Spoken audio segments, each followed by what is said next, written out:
नमस्कार, आप सभी का स्वागत है एनएस लाइफ न्यूज चैनल में। मैं राधा देवी ले चलती हूँ कुछ खास खबरों की। गुजरात जिला सूरत रघुकुल टेक्सटाइल मार्केट सलाबतपुरा के अंतर्गत घटना घटित हुई, जिस मार्केट के अंदर एक चोर पकड़ा गया जो आए दिन चोरी की घटनाओं को अंजाम देता आ रहा था, जो कि कई मार्केटों के अंदर चोरियां कर चुका था, जिसकी वीडियो रिकॉर्डिंग सीसीटीवी कैमरों की वीडियो वायरल हो रही थी, जिसके चलते आज ये सिक्योरिटी गार्ड की समझदारी की वजह से पकड़ा गया, जिससे पूछताछ की गई तो वह ने सभी चोरियों को करने की बात बताई। जब हमारे संवाददाता घटना स्थल पर पहुंचे तो उन्हीं के साथ में एक थ्री व्हीलर ऑटो आए, जिसमें 2 लोग थे, ड्राइवर सहित, और जो लोग आम जनता की तरह सादा सिंपल कपड़े पहने हुए थे, और जिस थ्री व्हीलर ऑटो रिक्शा से आए थे उस पर नंबर प्लेट भी नहीं लगी हुई थी, जिससे ये भी पता नहीं चला कि वह थ्री व्हीलर ऑटो रिक्शा किसका है और कौन लोग उससे आए थे। और जिन लोगों को पकड़े हुए चोर लड़के को सौंप दिया पकड़ा दिया गया था, और वह लोग ऑटो रिक्शा में बैठा करके ले गए, जबकि जिन लोगों ने उस चोर को पकड़ा था तो उसको सभी लोगों को लेकर थाने पर जाकर के देते या फिर संबंधित पुलिस को घटनास्थल पर आकर के सारी जानकारी प्राप्त करनी चाहिए थी, पर यह सभी बातों पर किसी ने कोई भी जिम्मेदारी निभाए। और जब हमारे पत्रकारों के द्वारा उन सभी लोगों से पूछा कि जो यह चोर को इस तरह से एक ऑटो वालों को पकड़ा दिया गया है, अगर वह चोर के साथ कोई भी घटना घटित हो जाती है तो जिसका जिम्मेदार कौन होगा, और जो लोगों के द्वारा बताया गया था और देखा भी गया है कि एक चोर को पकड़ा गया है, और जिसको कानून के रखवाले पुलिस को लिखित रूप से संबंधित थाने की पुलिस को देते हुए उस चोर पर ठोस कानूनी कार्यवाही होनी चाहिए थी, जबकि ऐसा कुछ भी नहीं किया गया, जबकि ये सरासर गलत किया गया है। और जब वह आए हुए ऑटो रिक्शा व आए हुए दोनों लोगों के बारे में गहराई से जानकारी की गई तो सभी लोगों ने ये बताया कि वह डी स्टाफ के लोग थे, जो हर थाने पर एक ऑटो के साथ 2 लोग होते हैं, वह को डी स्टाफ बोला जाता है। तो क्या ये सिर्फ गुजरात में भर्तियां होती है डी स्टाफ की, और क्या ये डी स्टाफ की पोस्ट स्पेशल गुजरात सरकार के द्वारा चलाई जा रही है, या फिर डीजीपी के द्वारा स्पेशल डी स्टाफ बनाया गया है, या फिर किसके द्वारा बनाया गया है, या फिर कानून को ताक पर रखकर के थाना प्रभारी निरीक्षकों के द्वारा यह अनोखी परंपरा की प्रस्तुति की गई है, और जो आमतौर से जनता के द्वारा पकड़े गए चोरों को या अपराधियों को आम जनता से बिना लिखापढ़ी के लेकर आने के लिए ही ये डी स्टाफ को रखा गया है, जो बगैर लिखापढ़ी के इस तरह से कई घटना स्थलों से ले जाने की बातें सुनी जा रही थी, पर आज हमारे पत्रकार लोगों ने अपने कैमरों में कैद कर लिया गया, जो आमतौर से सभी नेता लोग और कानून के रखवाले भी देख सकते हैं कि हकीकत आखिर क्या है। और जो आज घटना स्थल पर से चोर को ले जाते हुए ऑटो रिक्शा थ्री व्हीलर से जिसकी नंबर प्लेट भी नहीं लगी हुई थी, जो लोग बागों का कहना था कि जब कोई अपराधी चोरों को घटनास्थल पर पकड़ लिया जाता है और वह लोग संबंधित थानों पर फोन करके पुलिस को सूचना देते हैं और घटना स्थल पर बुलाते हैं तो पुलिस नहीं जाती है घटना स्थल पर, यह डी स्टाफ के लोगों को संबंधित थाने से भेजा जाता है। बगैर नंबर प्लेट की ऑटो रिक्शा थ्री व्हीलर से एक ड्राइवर व एक व्यक्ति भेजा जाता है एक डंडा लेकर के घटना स्थल पर, और वह लोग अपराधियों व चोरों को लेकर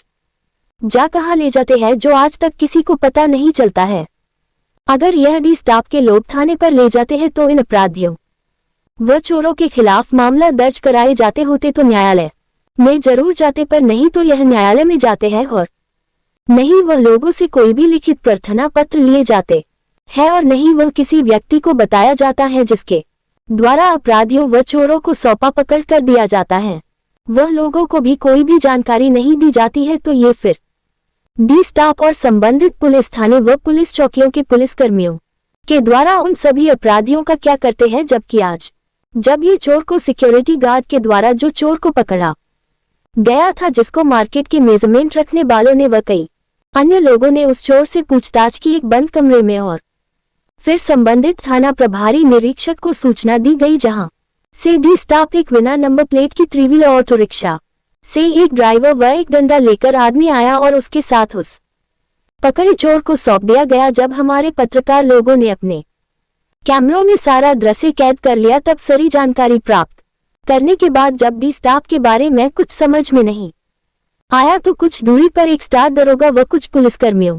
की मौजूदगी देखकर हमारे पत्रकार लोग गए और एक स्टार वाले दरोगा जी से डी स्टाफ के विषय में जानकारी प्राप्त करने के लिए पूछा गया तो वह सभी पुलिसकर्मियों व दरोगा ने डी स्टाफ के बारे में कोई भी जवाब नहीं दे पाए और पत्रकारों से बोलने लगे कि आप लोग थाने पर चले जाए जहां पर आप लोगों को सभी लिखित रूप से मिल जाएगा। तो ये जब एक दरोगा और कई पुलिस वालों को ये डी स्टाफ के बारे में भी पता नहीं है तो फिर यह सब क्या है? डी स्टाफ कहीं बॉम्बे में डी कंपनी के लोग होते हैं क्या? उसी तरह से गुजरात में पुलिस वालों ने भी डी स्टाफ के लोगों को लगा रखा है जो पुलिस से भी ताकत प्रभावशाली है, जो एक डंडा लेकर जाते हैं। डी स्टाफ के लोग ऑटो रिक्शा थ्री व्हीलर जो दोनों तरफ से खुली रहती है तब भी अपराधी चोर गुनाह करने वाले फिर भी नहीं भागते हैं। और दूसरी ओर कई पुलिसकर्मियों व अधिकारी में आधुनिक हथियारों से लेस होते हुए भी भारी संख्या में पुलिसकर्मियों के सामने से वह उन सभी के हाथों से छूटकर भाग जाते हैं तो फिर जो पुलिस वाले व अधिकारी तैनात किए जाते और उन सभी के ऊपर वह उन सभी को आने जाने के लिए नाना प्रकार की लगजरी गाड़ियों दी जाती है और आधुनिक हथियार भी दिए जाते हैं जिसमें कई करोड़ों का खर्चा भी होता है जो आमतौर से हम और आप सभी का रुपया होता है जो सरकारों के द्वारा पानी की तरह बहाया जाता है, क्योंकि वह रुपया सरकार को चलाने वाले अपने घर से नहीं लाते हैं। अगर वह रुपया नेता लोगों का स्वयं का होता तो पानी की तरह नहीं बहाया जाता। अगर यह नाजायज रुपयों का खर्च को रोकना चाहती है गुजरात सरकार तो सभी पुलिस स्टाफ की भर्तियां रोक दे और जो पुलिसकर्मी लोग हैं उन सभी को उनके घरों की वापसी करते और नहीं कोई भी हथियार व वाहनों की खरीदारी में करोड़ों व अरबों रुपयों का खर्चा न करे। सिर्फ व सिर्फ संपूर्ण गुजरात में डी स्टाफ को तैनात या जैसे अभी चलाया जा रहा है इसी तरह से चलाते रहेगी तो न्यायालय व वकीलों एडवोकेटों की भी जरूरत नहीं पड़ेगी गुजरात को, जिसके चलते न्यायालय भी नहीं बनाने पड़ेंगे और नहीं न्यायाधीशों की जरूरत नहीं पड़ेगी। यह सभी का काम डी स्टाफ ही जब कर रहा है तो फिर यह सभी खर्चा करने की क्या जरूरत होगी? सिर्फ और सिर्फ डी स्टाफ ही जब सक्षम है तो एक खबर के माध्यम से गुजरात सरकार को व सरकार को चलाने वालों को एक सुझाव दिया गया है जो आमतौर से लोगों का शोषण हो रहा है, जो गलत है। ये जो पुलिस के द्वारा गलत किया जा रहा है जो सरासर गलत है, जो कानून को ताक पर रखकर गलत किया जा रहा है वह गलत है। से संपादक विंध्याचल ओझा, अरुण तिवारी, जिला ब्यूरो चीफ।